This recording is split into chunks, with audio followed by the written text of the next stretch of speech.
नमस्कार आप सभी को। जय हिंद। स्वागत है आपका हमारे चैनल इंदू पाठशाला में। यहाँ पर हम सभी प्रतियोगी परीक्षाओं के लिए धीरे धीरे करके हिंदी, इंग्लिश, मैथ इन सभी पाठ्यक्रमों को देखेंगे। लेकिन सबसे पहले हिंदी और हिंदी पढ़ना हम लोग स्टार्ट करेंगे, क्योंकि आजकल सभी प्रतियोगी परीक्षाओं में हिंदी बहुत ही महत्वपूर्ण किरदार अदा करता है। और अभी आने वाले टाइम में यूपी टेट को ध्यान में रखते हुए और यूपी ट्रिपल एससी की परीक्षाएं हैं, लोअर पीसीएस का नोटिफिकेशन आ चुका है। यूपी टेट में पूछा जाता है पेपर 1 में, पेपर 2 में, दोनों में हिंदी भाषा आती है। तो उसके मद्देनजर रखते हुए तैयारी को अपने आगे बढ़ाएंगे और हिंदी के इतिहास से लेकर पूरी हिंदी को हम लोग चरणबद्ध तरीके से पढ़ेंगे। ठीक है, तो आइए चलते हैं, हिंदी शुरू करते हैं हम लोग। तो सबसे पहले हिंदी भाषा, इसकी परिभाषा क्या होती है, हिंदी भाषा क्या होती है, सबसे पहले ही तो यही देखना होगा कि भाषा भाष धातु से बना है, जिसका मतलब होता है कि वाणी को व्यक्त करना, अपने विचारों को व्यक्त करने का एक माध्यम जो होता है उसको बोलते हैं भाषा। हम लोग अपने विचारों को व्यक्त करते हैं तो अपनी भाषा में करते हैं, कहीं और पे कहीं और भी भाषा हो सकती है। पूरी दुनिया में बहुत सारी भाषाएं हैं। ठीक है, तो विषय उनका सबका जो उद्देश्य है वो यही है कि अपने विचार को कैसे व्यक्त करते हैं, कैसे दूसरे तक पहुंचाते हैं। पृथ्वी पर जितने भी प्राणी हैं उन सबकी अपनी अपनी भाषा होती है। पशु पक्षियों की भी भाषा होती है, पेड़ पौधों की भी भाषा होती है। वो सभी अपने विचार दूसरे तक पहुंचाते हैं। बस ये निर्भर करता है कि उसको समझने वाला उसको समझ पाए। तो सबकी अपनी प्रजातियों में अपनी अपनी भाषा समझ लेते हैं। तो हम लोग हिंदी देखते हैं। हिंदी हमारी मातृभाषा भी है। हिंदी में हम लोग देखेंगे कि हिंदी क्या है, इसकी परिभाषा और इसके लक्षण, हिंदी का उद्भव एवं विकास, इसका इतिहास कहीं कई बार एग्जाम में पूछा जाता है। लोअर पीसीएस और आरओ पीसीएस के एग्जाम में तो इतिहास से कई बार क्वेश्चन पूछे गए हैं। और फिर भाषा के रूप, भाषा के अंग, ये सब हम लोग पढ़ेंगे एक एक करके चरणबद्ध तरीके से। तो सबसे पहले देखते हैं भाषा की परिभाषा क्या होती है। हिंदी में 3 भाग होते हैं, अक्षर सबसे छोटी इकाई, शब्द और वाक्य। इन तीनों के संगठित रूप को भाषा कहते हैं। भाषा विचारों के संप्रेषण का माध्यम होता है। इसका उद्गम भाष धातु से निर्मित है। उद्देश्य, और उद्देश्य क्या है, सभी प्राणी जो अपनी भाषा, अपने विचारों को संप्रेषित करते हैं अब दूसरे तक, यही इसका उद्देश्य होता है भाषा की। इसका स्वरूप क्या है, ध्वनियों के रूढ़ और परंपरागत प्रयोग से बनता है। तो ये तीनों इसके लक्षण में आते हैं, भाषा का उद्गम, उद्देश्य और स्वरूप। ध्वनि, भाषा कहाँ से आती है, अक्षरों से बनकर शब्द बनते हैं और शब्दों से मिलकर वाक्य बनते हैं और वाक्यों का प्रयोग करके हम लोग भाषा का उपयोग करते हैं। तो जो ध्वनि होती है उनका जो परंपरागत प्रयोग होता है उसी को इसका स्वरूप बोलते हैं। हर समाज के लिए, हर वर्ग के लिए अलग ध्वनि होती है। जैसे हम लोग उत्तर में हैं, हिंदी भाषी क्षेत्र में है, तो हिंदी भाषा का प्रयोग ज्यादा करते हैं। ऐसे ही लेकिन अगर आप दक्षिण भारत में जाएंगे तो वहाँ पे उनकी दूसरी भाषा है, उनके अपने ध्वनि है। जैसे तमिल में अलग ध्वनि है, तेलुगु में अलग ध्वनि है, सभी भाषाएं हैं। ठीक है,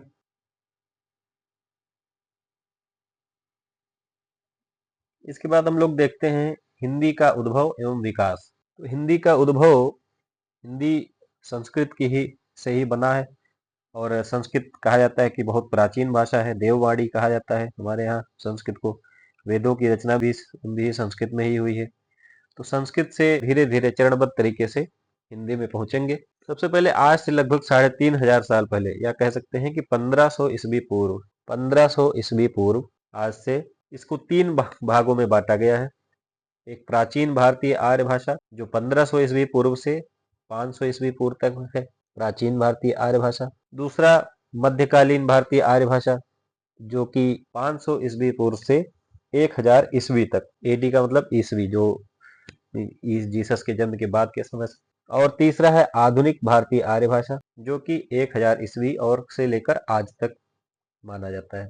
प्राचीन भारतीय आर्य भाषा में सबसे प्राचीन जो भाषा है वो क्या है, वैदिक संस्कृत। इसको दो, प्राचीन भारतीय आर्य भाषा में ये क्या था, संस्कृत ही बोला जाता था ज्यादा। तो संस्कृत में भी 2 पार्ट में है, 2 भाग में इसको बांटा गया है।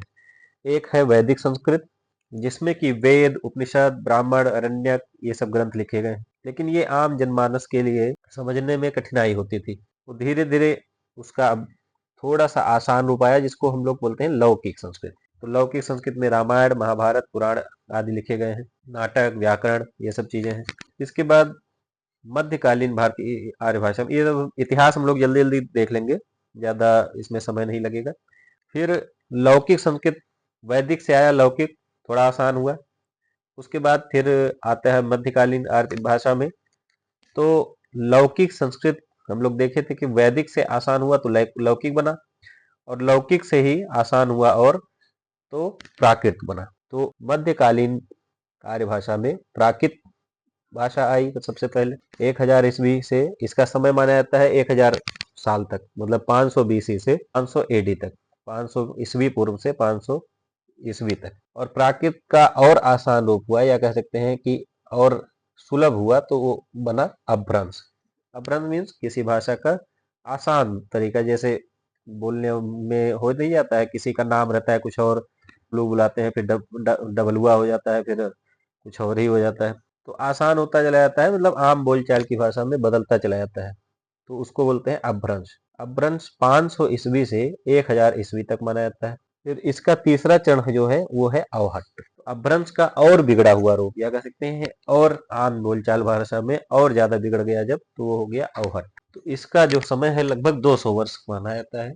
अवहट्ट को बोलते हैं परवर्ती अपभ्रंश या अपभ्रंश का अपभ्रंश, परवर्ती अपभ्रंश, अपभ्रंश का अपभ्रंश भी इसको बोलते हैं। ठीक। प्राकृत 2 भाग में बट जाता है, इसको आदि प्राकृत और अन्य प्राकृत बोलते हैं।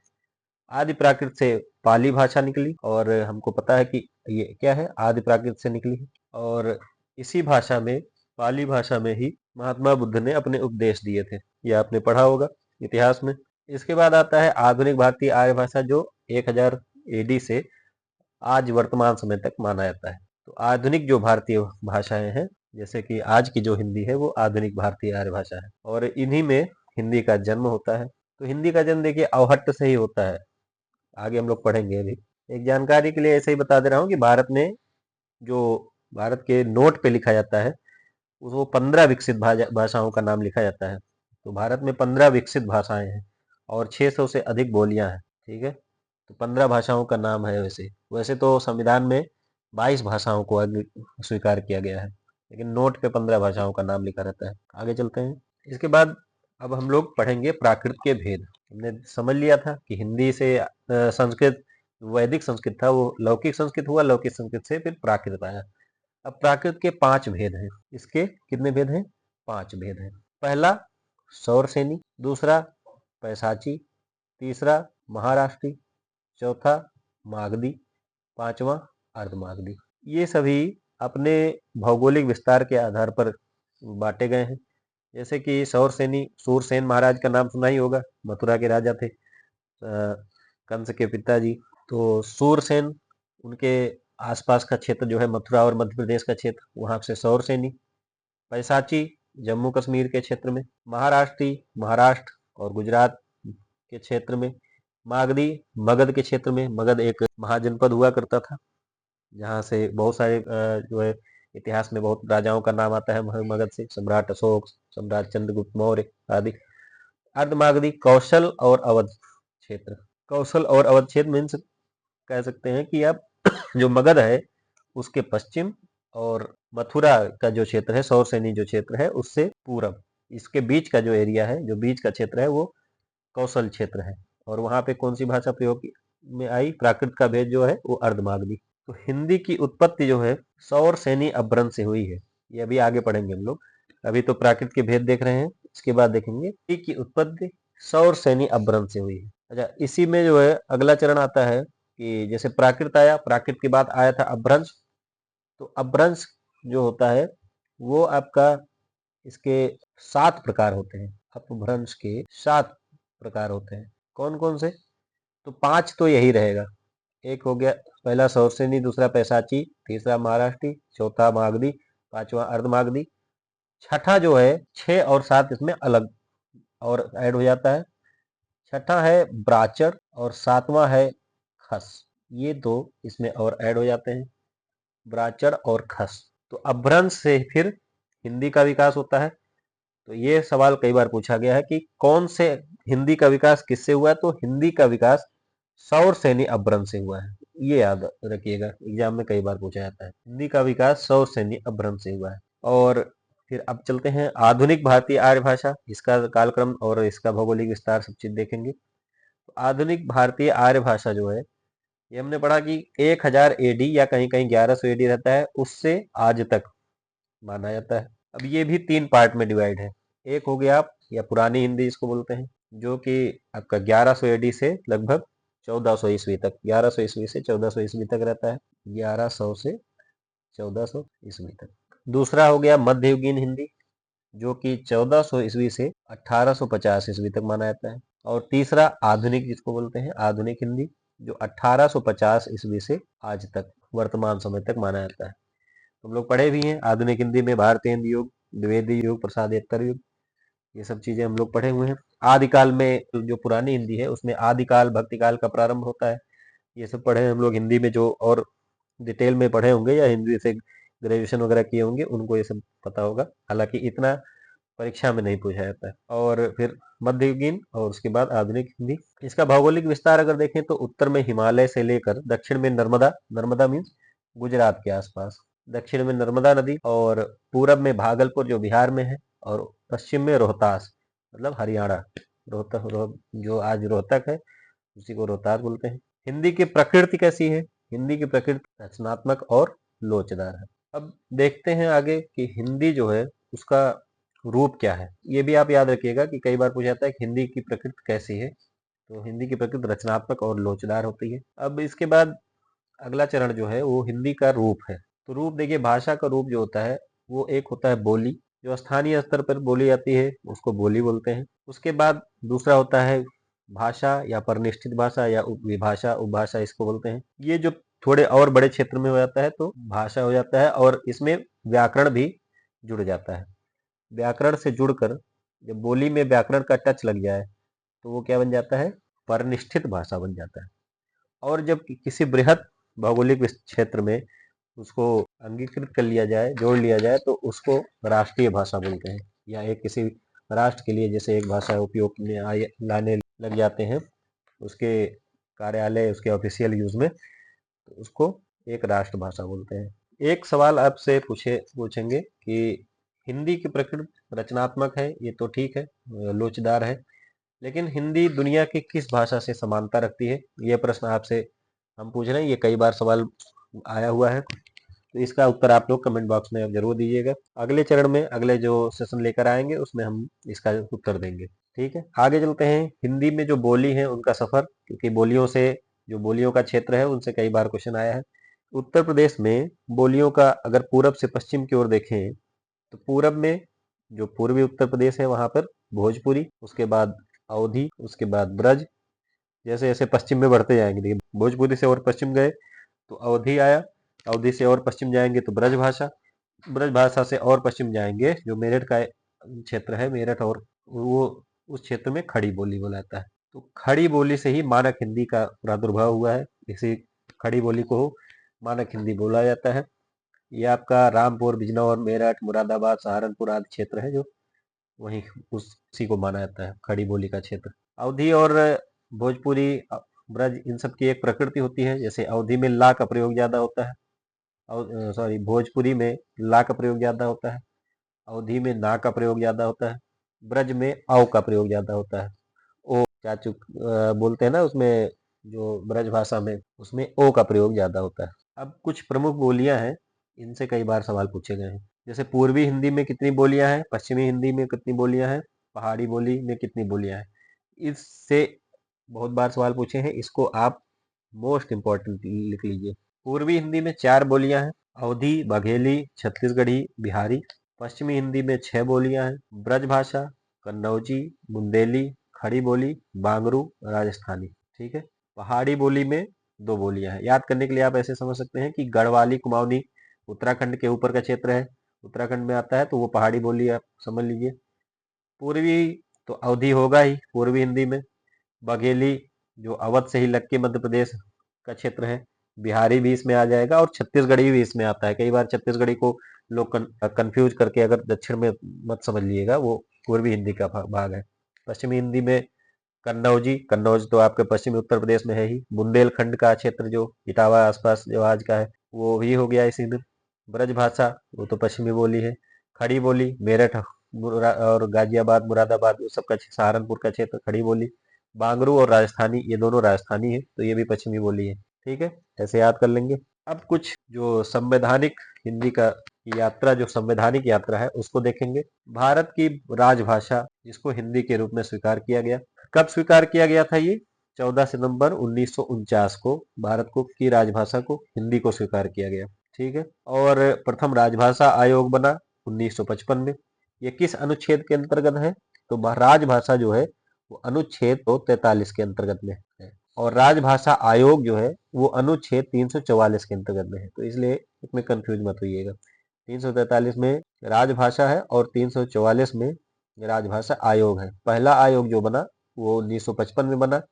इसके जो अध्यक्ष थे वो थे बीजी खेर, बी खेर, पहली राजभाषा आयोग के अध्यक्ष ये थे। संविधान में क्या क्या प्रावधान है हिंदी को लेकर? तो संविधान के अनुच्छेद 343 एक में ये दिया गया है कि संघ की राजभाषा हिंदी होगी और इसकी लिपि देवनागरी होगी।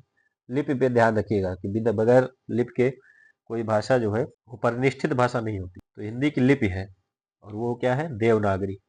कई बार ये एग्जाम में पूछा गया है, हालांकि छोटे मोटे एग्जाम में ही आता है। दूसरा, अनुच्छेद 343 में ही दिया गया है कि न्यायपालिका की जो भाषा है वो न्यायपालिका, जैसे कि सर्वोच्च न्यायालय, उसकी भाषा वो में अंग्रेजी का प्रयोग जारी रहेगा। तो ये बहुत ज्यादा जानने की जरूरत नहीं है। अनुच्छेद 210 में दिया गया है कि राज्य विधानमंडल में प्रयुक्त होने वाली भाषा जो होगी वो हिंदी के साथ साथ अंग्रेजी का भी प्रयोग होगा, और जो पार्लियामेंट है, संसद, उसमें भी अंग्रेजी का भी प्रयोग किया जाएगा। 344 में राजभाषा आयोग है, और पहली राजभाषा आयोग 1955 में बनी, जिसके अध्यक्ष थे बीजी खेर। अब देखते हैं हिंदी भाषा के अंग, एक रचनात्मक दृष्टिकोण। तो हिंदी भाषा के अंग देखेंगे तो इसके 3 अंग होते हैं। पहला वर्ण या अक्षर, दूसरा शब्द, तीसरा वाक्य। वर्ण या अक्षर जो है वो क्या होता है? वर्ण भाषा की न्यूनतम इकाई होता है, मतलब इससे ज्यादा इसको तोड़ा नहीं जा सकता। सबसे जो न्यूनतम इकाई है वर्णमाला का वो होता है अक्षर या वर्ण।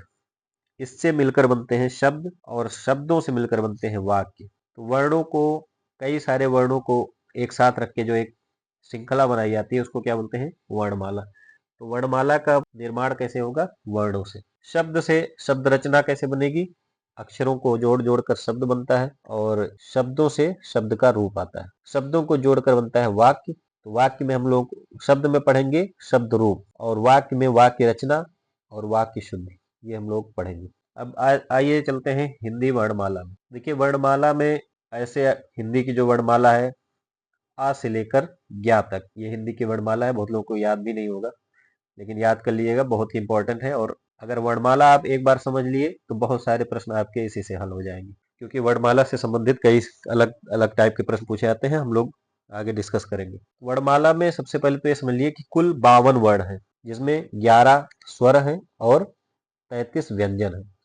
अब आप लोग कहेंगे कि 11 और 33 तो 44 ही हुआ, तो बाकी 8 जो होते हैं उसमें संयुक्त व्यंजन और अयोगवाह आते हैं, वो हम लोग आगे समझेंगे। तो इस क्लास को समराइज करते हैं कि हम लोगों ने भाषा के विकास को देखा।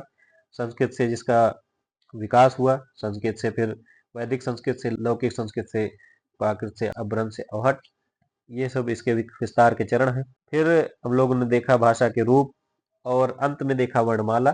कुछ इसमें संवैधानिक जो विस्तार है वो भी देखा, और वो उससे 343 अनुच्छेद बहुत इंपॉर्टेंट है उसमें, वो आप याद रखिएगा कि जो भारत के संविधान में अनुच्छेद 343 में ही राजभाषा का प्रावधान किया गया है।